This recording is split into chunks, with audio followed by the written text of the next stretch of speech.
Assalamualaikum warahmatullahi wabarakatuh. Selamat pagi, salam sejahtera buat kita semua. Masih di channel Rumah Belajar Ilmu Komputer bersama saya Lia Purwaka. Nah, teman-teman, hari ini masih di dalam seri video data mining.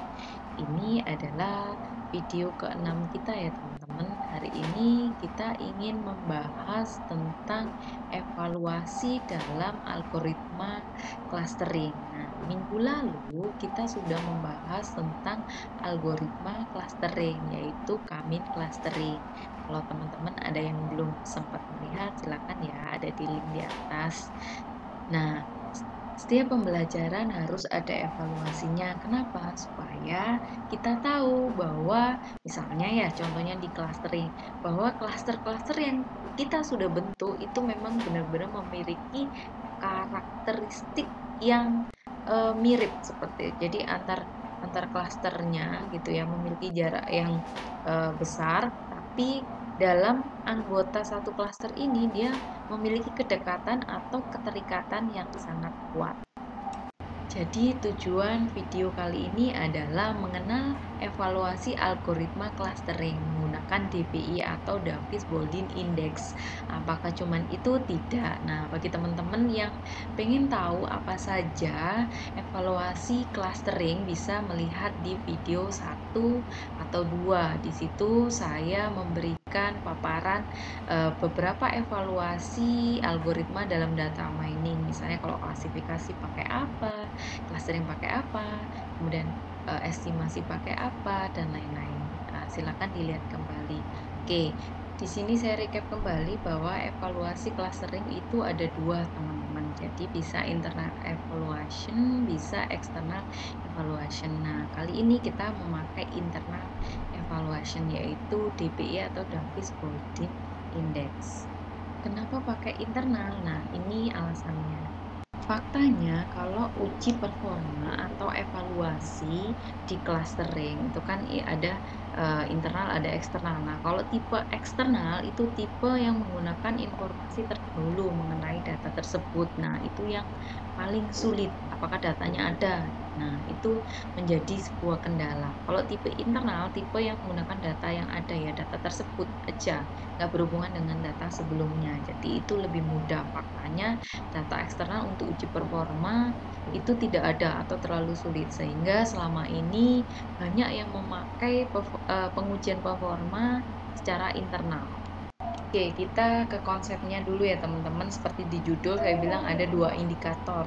Nah, di DBI ada dua indikator penting. Yang pertama adalah SSW atau hafalannya within gitu ya, yang paling belakang W-nya gitu. Kemudian SSB, B-nya yang paling belakang adalah between. Jadi ada dua indikator. Yang pertama adalah SSW. Dia itu keterikatan antar anggota dalam satu klaster. Jadi clustering itu kan dilihat karakteristiknya seberapa mirip, seberapa sama gitu ya. Jadi kira-kira dalam satu klaster misalnya ada 5 anggota gitu ya. Nah, antara anggota satu dengan anggota yang lain apakah memiliki benar-benar keterikatan yang sangat kuat seperti itu atau homogenitasnya.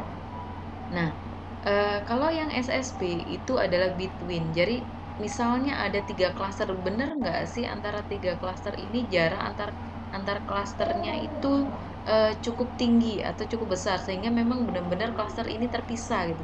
Benar-benar sesuatu yang berbeda seperti itu. Nah, itu heterogenitasnya. Dalam dua indikator ini itu kalau yang SSW atau within atau di dalam satu klaster itu semakin kecil semakin bagus karena itu menandakan bahwa karakteristiknya semakin mirip atau sama. Kalau SSB atau between berarti jaraknya indikatornya harus besar, berarti itu benar-benar terpisah. Itulah dua indikator di evaluasi DBI atau Davis Baldwin Index. Penemunya adalah Davis dan Donald, jadi sekitar 1979, cukup lama ya teman-teman. Nah, ini rumus-rumusnya. Ada 4 step perhitungan ketika kita mengevaluasi dengan DBI. Yang pertama adalah kita harus nyari SSW-nya gitu, within-nya gitu ya teman-teman. Jadi nanti kira-kira klasternya ada berapa. Kalau misalnya klasternya ada 3, jadi harusnya SSW-nya ada 3 juga. Kemudian kalau step kedua adalah SSB atau between-nya. Nah, nanti between-nya juga seperti itu teman-teman. Kalau misalnya cuma 2 klaster berarti SSB-nya hanya satu, tetapi kalau misalnya ada katakanlah 3 klaster gitu ya, jadi nanti SSB-nya adalah hitung jarak dari klaster 1 ke klaster 2 seperti apa, klaster 1 ke klaster 3 seperti apa, kemudian klaster 2 ke 3 seperti apa. Jadi akan ada 3 SSB. Jadi jangan bingung ya teman-teman. Biasanya teman-teman kalau ada contoh perhitungan cuman 2 klaster nanti bingung kalau 3 klaster gimana, kalau 4 klaster gimana ya, sama aja seperti itu, tinggal kita hitung berapa sih jumlah klasternya, kemudian kita hitung. Kemudian yang ketiga adalah kita akan menghitung rasionya gitu ya. Rasio nanti nanti rumusnya adalah SSW1, SSWJ, misal IJ berapa SSW-nya gitu ya, klasternya ada berapa dibagi SSB IJ gitu ya. SSB dari misalnya katakanlah ini adalah rasio klaster 1 ke klaster 2 misalnya, berarti I-nya adalah klaster 1, J-nya adalah klaster 2. Kalau misalnya ada klaster 1 dan 3 gitu ya, rasionya ya sama aja gitu ya perhitungannya, SSW 1 dan SSW 3 misalnya per SSB 1 dan 3 seperti itu rasionya. Dan yang terakhir adalah DBI-nya sendiri teman-teman. Jadi DBI-nya adalah nanti mencari maksimal, jadi rasio yang paling besar yang mana, kemudian dia di average gitu ya, seper K itu jumlah klasternya berapa. Oke, kita jelaskan satu persatu supaya kita tidak bingung ya. Oke, yang pertama kita bahas tentang rumus pencarian SSW atau sum of square within cluster. Jadi sekali lagi dia untuk mengetahui matriks kira-kira homogenitas dalam satu klaster anggotanya itu terikat seberapa kuat seperti itu. Nah, rumusnya adalah SSWI. I itu maksudnya misalnya kita mau menghitung SSW di klaster ke-1 gitu ya. Kemudian ada sigma gitu ya. Sekali lagi kita ingat bahwa kalau sigma itu adalah penjumlahan D ya, ada D di situ sekali lagi adalah jarak gitu ya. Kita sudah berkali-kali mengenalnya gitu ya.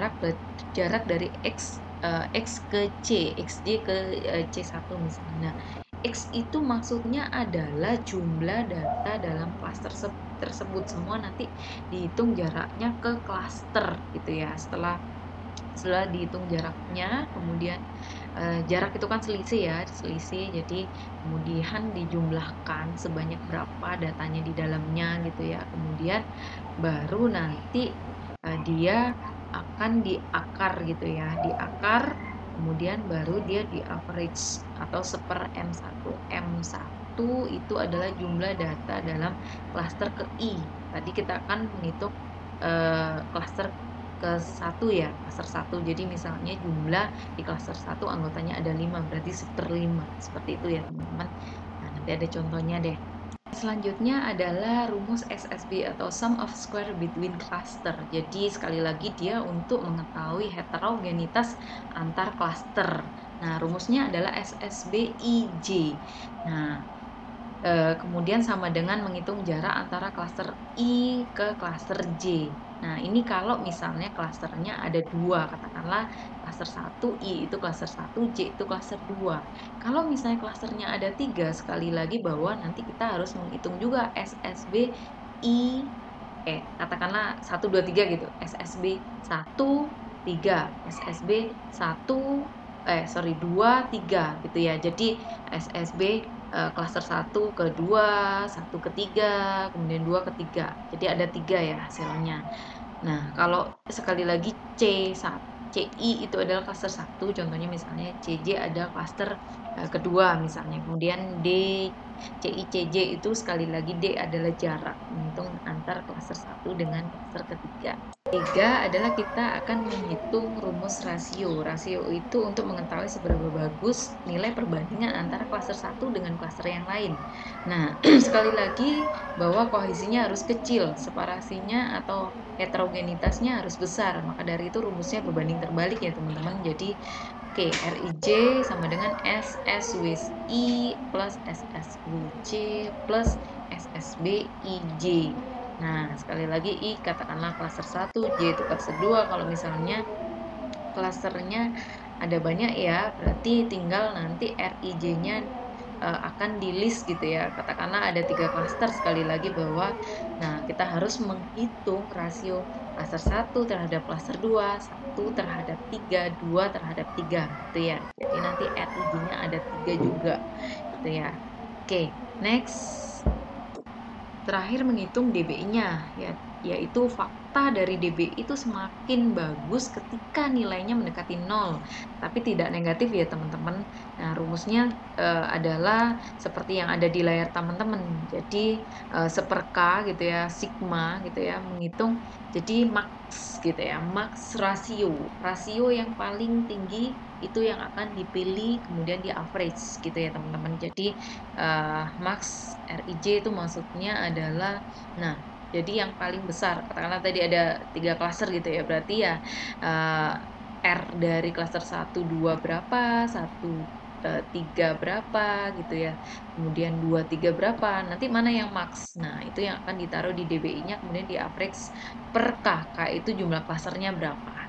Oke, kita langsung ke studi kasus aja ya. Nah, ini adalah data yang saya paparkan di pertemuan sebelumnya ya teman-teman, di video ketika kita membahas Kamin clustering gitu ya. Ada sekitar 8 data, kemudian ada indikator atau variabelnya adalah XY. Kemudian setelah terakhir kita tahu bahwa klaster 1 itu ada 4 anggota, yaitu ini A, kemudian E, G sama H. Klaster 2 ada B, C, D sama F. Nah, ini hasil Kamin clustering sebelumnya. Kemudian karena kita mengklaster 2 klaster, sentroid terakhirnya kan ini ya teman-teman, kemarin di video sebelumnya. Bagi teman-teman yang belum melihat video sebelumnya atau ini hasilnya kok seperti ini dari mana, lihat di video kelima, yaitu ketika pembahasan Kamin clustering. Nah, setelah itu kita akan ngitung SSW nih. Nah, kita tulis di sini SSW gitu ya. Kemudian ini sentroidnya kita taruh di sini gitu ya, karena dia adalah klaster 1, berarti dia lebih dekat ke sentroid pertama. Jadi XY-nya adalah ini ya teman-teman. Nah, ini ya. Kemudian karena dia klaster 2, berarti dia dekat dengan sentroid 2, maka sentroidnya ini ya. Oke, taruh sini ya. Oke. Ini sesuai aja sampai ke bawah ya teman-teman. Kemudian kita hitung SSW-nya, kita nyari jarak data ke klaster, masing-masing data ke klaster. Rumusnya sudah ada di sini ya, sudah saya jelaskan juga. Nah, sekali lagi jarak kan adalah Euclidean. Misalnya kita pakai Euclidean gitu ya. So, berarti dimulai dengan ini ya. Saya menghitung 1 min. Nah, rumusnya di sini ya. C16 min F16 berarti 1 min. Nah, sentroid X-nya 1,25 gitu ya. Kemudian dia dikuadratkan, kemudian dijumlah dari nih 3 min. Nah, sentroid Y-nya ini berapa? 1,75 sama gitu ya, dikuadratkan, kemudian dijumlah gitu ya, dijumlahkan tadi, kemudian diakar gitu ya. Maka ketemunya ini, teman-teman. Nah, setelah itu karena sampai ke bawah sama ya hitungannya. Jadi kalau nyari yang B sama gitu ya, rumusnya sama gitu ya. Nah, sampai ke bawah, kemudian ini kan masih di jarak. Kalau SSW kan di sini ada seper ya, average-nya ya M1 gitu ya. Jadi di sini kan average dari H16, H12, H22, kok ini. Nah, average dari anggotanya, sekali lagi bahwa klaster 1 anggotanya adalah A, E, kemudian ada G sama H. Jadi ini adalah average dari ini A, kemudian E, G, H gitu ya. Hasilnya ini sama perhitungan di SSW cluster 2 juga sama gitu ya teman-teman. Jadi average dari anggotanya. Berarti B, C, D sama F hasilnya ini. Nah, ketemulah ini SSW I, SSW C katanya. SSW cluster 1, SSW cluster 2. Kemudian next step kita beralih ke ngitung SSB atau between ya teman-teman. Nah, di sini sudah ada. Nah, ini saya coba bikin matriksnya supaya lebih gampang gitu ya. Karena dia cuma 2 klaster, jadi dia SSB 1, 2, sentroid pertama, kedua. Gimana kalau ada 3? Gampang. Sini tambahin 3, sini tambahin 3 gitu. Bagaimana kalau 4? Seterusnya gitu ya, teman-teman. Nah, ini kebetulan karena kita klaster menjadi 2 klaster, jadi cuman sentroid 1, 2, SSB 1, 2 gitu ya. Kemudian ini, nah ini SSB antara 1 dengan 1 pasti 0 gitu ya, karena dirinya sendiri. Kemudian SSB cluster 1 dengan 2 ini hitungannya, nah perhitungan jarak ini ya teman-teman, ini rumusnya gitu ya. Sama sih seperti yang tadi disebutkan gitu ya, Euclidean H4 min H5 gitu ya. Jadi ini sentroidnya, nah ini H4 ini dikurangin ini berapa gitu ya, ditambah ini dikurangin ini, kemudian dikuadratkan di akar, hasilnya adalah ini gitu ya teman-teman. Nah ini kemudian antara ini sama aja sih, 21 12 itu sama, jadi ini sama. Kalau ada 3 berarti tinggal menghitung, misalnya kalau ada 3 berarti kan di sini ada 3 klaster gitu ya, ininya berapa, berarti ini dikurangin ini, kemudian dikuadrat ditambah ini di akar gitu ya teman-teman. Ini kebetulan aja karena klasternya cuma 2. Nah, setelah ini ketemu teman-teman, SSB-nya ketemu, maka kita bawa ke rasio. Nah, rasio adalah SSB 1 udah ketemu nih, ini kemudian dijumlahkan ini SSB kedua plus SSB IJ, between IJ ini ya, 1 2 kan ini. Nah, di sini. Oke, paham ya sampai di sini ya teman-teman, cukup mudah ya. Kalau misalnya ada klasternya ada 3 berarti RIJ, R12, R13, R23 gitu ya, ada 3. Nah, setelah ketemu rasionya kita bawa ke DBI. DBI-nya adalah yang max-nya berapa, karena ini cuman ada 2 klaster kan, berarti RIJ-nya cuman ada 1. Berarti ya ini 0,5 gitu ya teman-teman. Seper K, average K, K-nya adalah 2, berarti setengah dikalikan ini hasilnya. Nah, itu adalah 0,27 gitu ya. Jadi seper K, seper 2 dikalikan 0,558 bla bla bla gitu ya. Hasilnya ini 0,279. Nah, sekali lagi bahwa DBI-nya semakin mendekati 0 itu semakin bagus. Jadi nanti tinggal teman-teman menginterpretasikan. Itu adalah cara perhitungan DBI untuk evaluasi clustering ya teman-teman. Nah, teman-teman bisa mencoba dengan kasus yang berbeda, dengan cluster yang berbeda gitu ya. Hitungannya sama saja, tinggal bagaimana kalau klasternya sekian berarti RIJ-nya ada berapa, SSB-nya ada berapa gitu ya teman-teman. Jadi jangan bingung, telaah satu persatu pelan-pelan gitu ya kalau masih bingung. Oke, itu yang bisa saya sampaikan di video ke-6. Teman-teman jangan lupa practice more ya teman-teman. Jadi pembelajaran itu harus continue atau berkelanjutan. Kalian bisa belajar pelan-pelan gitu ya.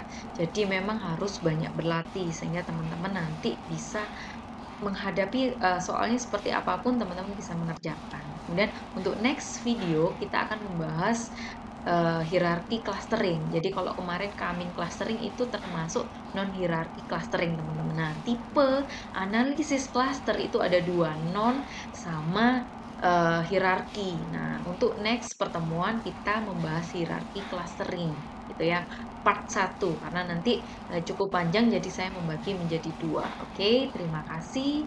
Sampai jumpa di video ke-7.